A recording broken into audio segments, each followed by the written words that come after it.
terduga. Amin Rais sebut Indonesia bobrok dipimpin Prabowo. Inilah alasannya. Indonesia bisa makin bobrok. Kita tetap mengharapkan tidak makin bobrok. Saudaraku bangsa setanah air, jadi rezim Prabowo ternyata merupakan kelanjutan atau kontinuasi belaka dari rezim bobrok Jokowi. Salah-salah dengan gaya serba gusa-gusu dan gedebak-gedebuknya, dan maaf sambil nampak ngos-ngosan, saya khawatir masa depan Indonesia di bawah Prabowo Subianto bisa lebih terpuruk lagi. Jadi ini bisa, belum tentu. Ya mudah-mudahan saya salah atau keliru. Masalahnya Mulyono terus saja menempel atau melekat dengan Ketua Majelis Syura Partai Umat Amin Rais khawatir Indonesia semakin terpuruk di bawah kepemimpinan Presiden Prabowo Subianto. Hal itu disampaikan Amin Rais melalui akun YouTube-nya pada Jumat 8 Maret 2025 lalu. Amin Rais menilai Indonesia bisa semakin bobrok lantaran Prabowo dibayang-bayangi oleh Presiden ke-7 Republik Indonesia Joko Widodo, yang menyebut Indonesia bisa lebih buruk lantaran Jokowi terus menempel kepada Prabowo seolah menjadi partner kerja. Lebih lanjut, Amin Rais mengkritik inovasi Prabowo soal Danantara dan Uang Emas yang dinilai menjadi ladang korupsi elit. Keduanya dinilai merupakan proyek ambisius yang bisa berimbas panjang, yakni bencana finansial. Amin Rais pun mencontohkan pembangunan IKN yang disebutnya sudah menjadi wilayah hantu. Ia menyebut pembangunan IKN yang berhenti itu juga menjadi ladang korupsi besar-besaran. Ada yang cari muka ke Pak Prabowo Subianto. Masa nggak inget sih sama ucapannya sendiri waktu sebelum Pilpres kemarin? Soalnya ya adalah dia menyinggung Pak Prabowo Subianto yang katanya kalau dipegang Pak Prabowo ini pemerintahnya bakal seperti ini, seperti itu. Sekarang kok beda tuh argumentasinya. Nggak inget ya? Atau jangan-jangan nih benar sama ramalannya Gus Dur waktu itu soal beliau ini. Dengan tujuan apa? Jujur saja saya sampai sekarang tidak tahu apa yang menjadi motivasi Amin Rais dalam menggulingkan Gus Dur. Jadi kalau mau dikata, Amin Rais ini memang sukanya mengguling-gulingkan orang lain, dan hanya dia dan Tuhan yang tahu motivasinya. Saya khawatir bahwa jika orang ini terus-menerus eksis di dunia politik sampai sekarang, Indonesia tidak pernah akan baik-baik saja. Dan di dalam cerita orang belakang Gus Dur, saat mereka mencoba memberikan penawaran melawan akan massa yang dikumpulkan Amin Rais, Gus Dur malah justru menentang dan melawan pemikiran yang bersifat kudeta melawan kudeta. Bahkan ia mengatakan bahwa jabatan di dunia ini tidak sepenting yang para pembelanya pikirkan. Bahkan Gus Dur mengeluarkan sebuah kalimat legend. Sudahlah, tenang saja. Biarkan dia bermain. Orang seperti dia akan menjadi gelandangan politik di seumur hidupnya. Dan kalimat ini terbukti sampai sekarang. Saya melihat bahwa Gus Dur ini adalah seorang visioner yang bisa melihat jauh ke depan, bahkan sampai era setelah dirinya tidak ada. Nah, sudah ketebak kan siapa itu? Tapi sebelum itu, halo sobat-sobatku semuanya, kawan-kawanku semuanya. Tentunya masih barengan sama aku di sini yang akan menemani kalian untuk mencari informasi menarik apa hari ini seputar dunia perpolitikan tanah air. Dan daripada menunggu lama, yuk mendingan langsung aja kita tonton videonya berikut ini. Amin Rais khawatir Indonesia makin terpuruk dipimpin Prabowo karena dibayangi Jokowi. Coba kita dengerin ya, omongannya apa aja coba. dari rezim bobrok Jokowi. Salah-salah dengan gaya serba gusa-gusu dan gedebak-gedebuknya, dan maaf sambil nampak ngos-ngosan, saya khawatir masa depan Indonesia di bawah Prabowo Subianto bisa lebih terpuruk lagi. Jadi ini bisa, belum tentu. Ya mudah-mudahan saya salah atau keliru. Masalahnya Mulyono terus saja menempel atau melekat dengan Prabowo. Justru menurut saya Indonesia ini akan makin bobrok, akan makin kacau, akan makin tidak aman kalau masih ada orang-orang seperti kalian. Dan saya bingung sama Anda ini.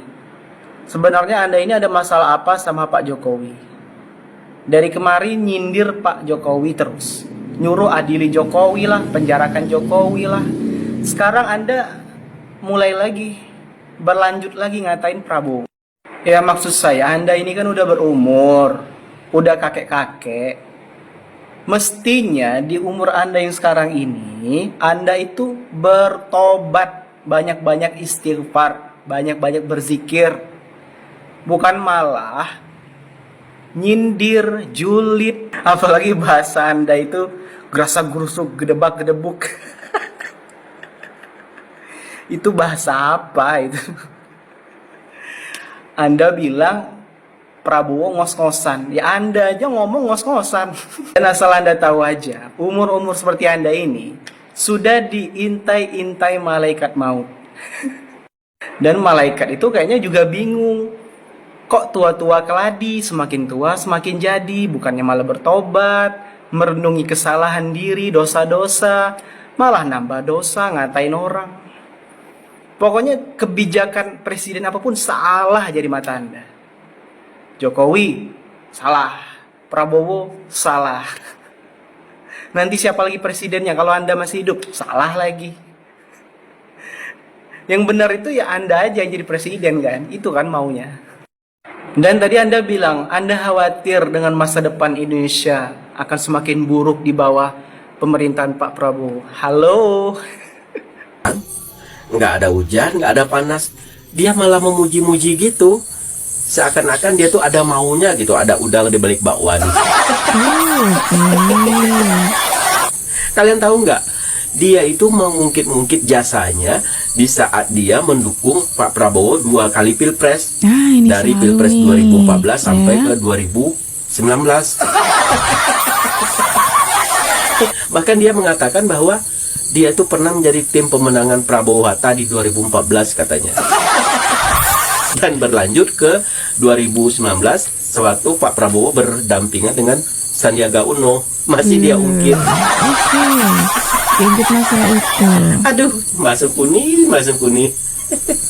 Dia lupa kali ya bahwa waktu 2014 dia mendukung Pak Prabowo, di mana saat itu Pak Prabowo keok. Jadi ketahuan kan? Nah, kemudian lanjut di Pilpres 2019, dia juga mendukung Pak Prabowo berdampingan dengan Sandiaga Uno, keok lagi. Tapi setelah dia meninggalkan Pak Prabowo di Pilpres 2024, dia saat itu mendukung Anies Baswedan, malah capres yang dia tinggalin itu malah menang. Berarti sudah itu yang sial jawabannya ya. siapa? Ya yang sial itu yang Mbah Sengkuni. Kenapa saat 2 kali Pilpres mendukung Pak Prabowo nggak menang? Tiba-tiba aja ditinggalin Pak Prabowo dan dia mengalih dukungan ke Pak Anies Baswedan, malah menang Pak Prabowo-nya, dan Pak Aniesnya keok di saat dia dukung. Nah, berarti yang sial siapa? Yang Mbak Sengkuni lah yang sial. Nah, tapi sekarang dia pengen seolah-olah pengen diterima gitu ya di pemerintahan Pak Prabowo. Sorry ya, kalau kata Pak Prabowo mah sorry ya. Ini kita saksikan videonya. Saya pernah membangun persahabatan yang tulus dengan Presiden Prabowo Subianto paling tidak selama 10 tahun antara 2014 sampai 2024. Ini mungkin kali ya, mungkin Mbak Amin Rais itu memikirkan kalau oh karena Pak Prabowo menang nih, saya mau ini aja deh, PDKT aja gitu, karena sebelumnya sudah mengatakan yang tidak baik lah ke Pak Prabowo Subianto, mungkin dengan cara ini gitu, makanya beliau dinotis sama Pak Prabowo Subianto supaya diingat-ingat sama Pak Prabowo Subianto. Tapi yang tidak disadari ketika beliau ini mengatakan hal itu, justru sebenarnya beliau itu membongkar dirinya sendiri gitu loh, membongkar keburukannya sendiri, membongkar kegagalannya sendiri. Kenapa? Karena sebelumnya Pak Prabowo ini kan bersama dengan Mbak Amin Rais nih, sebelumnya ya, sebelum yang Pilpres tahun 2024 ini. Selama bersama Mbak Amin Rais, Pak Prabowo gagal menjadi presiden. Ternyata ketika Mbak Amin Rais sudah lepas dari Pak Prabowo Subianto, menang. Berarti gimana?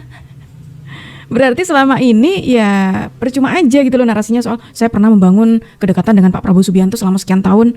Ya orang-orang itu tahu Mbak Amin Rais, tahu orang-orang. Cuma ya orang-orang juga tahu lagi gitu loh. Bagaimana perbedaan sikapnya Pak Prabowo waktu itu yang gebrak meja, kita masih inget tuh.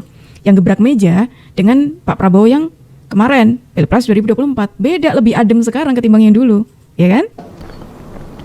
Bahkan saya pernah menjadi anggota tim penasihat pemenangan Capres-Cawapres Prabowo Hatta dan Capres-Cawapres Prabowo Sandiaga Uno. Puluhan kali saya pergi ke Hambalang di kediaman Prabowo dan lebih sering lagi pergi menghadiri rapat-rapat di Kartanegara. Nah, dari puluhan kali bertukar pikiran dengan Prabowo dan mengetahui keluasan wawasannya, saya bisa menyimpulkan memang dia layak memimpin bangsa Indonesia. Pengalamannya di dunia militer dia peroleh sejak 1970 ketika masuk ke Akmil di Magelang. Beda ya sama sebelumnya. Kalau secara di fikir logika gitu ya, dengan argumentasi Mbah Amin Rais yang mengatakan membangun persahabatan dengan Pak Prabowo sekian tahun, cukup lama bersama dengan Pak Prabowo Subianto, harusnya sih ketika bertemu gitu disambut dengan baik ya harusnya. Tapi cukup berbeda dengan kali ini nih, karena sempat muncul sebuah rekaman gitu ya, ketika Mbah Amin Rais ini mendatangi pelantikannya Pak Presiden waktu itu, Pak Presiden Prabowo Subianto dan juga Mas Gibran. Itu sayang sekali seperti tidak mencerminkan dulunya pernah seberjasa itulah. Ini dia. Tuh, iya, sendirian dong, bayangin. Mantan ketua MPR sendirian, kayak mustahil gitu. Pastinya ada loh orang yang bersama dengan beliau, tapi enggak nih. Sewaktu kemarin tuh ya. Iya, ini dia. Dan lucunya lagi tuh ketika setelah menghadiri acara ini ya, Mbah Amin Rais masih menyempatkan waktu untuk bertemu dengan rekan-rekannya di forum kebangsaan biasanya. Seperti biasanya, menyudutkan Pak Joko Widodo dan kawan-kawannya, keluarganya, ya seperti itulah. Ya seperti biasanya teman-teman. Atau jangan-jangan langkah Mbah Amin Rais untuk mencoba PDKT lagi dengan Pak Prabowo Subianto itu karena ada isu yang mengatakan partainya Mbah Amin Rais ini lagi nggak baik-baik aja nih. Partai Umat saat ini sedang mengalami konflik internal. Tuh, wah. Partai Umat sesungguhnya ada idealisme kita yang kita ingin hadirkan ketika kita membentuk Partai Umat.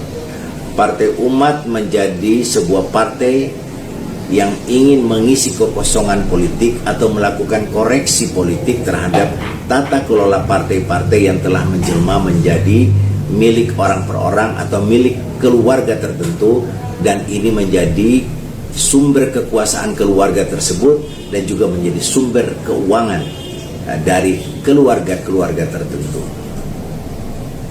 Partai Umat ingin mengkoreksi itu. Itulah yang kemudian narasi yang kita bangun dalam rangka mengkonsolidasi seluruh kekuatan dari seluruh wilayah di tanah air ini. Oh, seperti itu. Tapi apa yang terjadi hari ini, Partai Umat yang kita ingin jadikan sebagai partai alternatif, akhirnya juga terjebak di dalam sebuah tradisi tata kelola partai yang sudah ada itu, yaitu partai yang dimiliki oleh keluarga-keluarga tertentu. Orang seperti dia akan menjadi gelandangan politik di seumur hidupnya. Dan kalimat ini terbukti sampai sekarang. Saya melihat bahwa Gus Dur ini adalah seorang visioner yang bisa melihat jauh ke depan, bahkan sampai era setelah dirinya tidak ada. Gus Dur meramalkan tokoh bernama Amin Rais yang dicap sebagai Sengkuni ini sebagai gelandangan politik. Padahal kalau mau dilihat secara fisik, Gus Dur sangat terbatas, apalagi dalam mata fisiknya. Tapi bicara tentang mata yang memandang ke depan secara non-fisik, Gus Dur paling jago. Ramalan yang ia katakan hampir bisa disejajarkan dengan ramalan Jayabaya dan Wangsit Siliwangi yang menyatakan bahwa kepemimpinan itu ada di atas pemuda yang berdiri di atas kepala banteng. Ramalan ratusan tahun silam yang menjadi kenyataan di saat ini oleh kepemimpinan Joko Widodo. Kembali lagi ke Sengkuni Amin Rais yang sekarang sudah dibuang oleh PAN. Ketua MPR Profesor Dr. Amin Rais adalah penipu. Nah loh kan, lagi-lagi selain ramalannya Gus Dur waktu itu yang pernah mengatakan kalau Mbah Amin Rais bakal menjadi gelandangan politik, beliau juga mengatakan kalau Mbah Amin Rais ini seorang penipu. Sekarang dengan rekam jejak yang sudah kalian tonton, gimana kalau menurut kalian teman-teman? Silahkan tulis pendapat kalian di kolom komentar ya. Dan terima kasih banyak karena kalian sudah menemani aku dari awal sampai akhir. Aku Jub pamit undur diri. Sampai jumpa.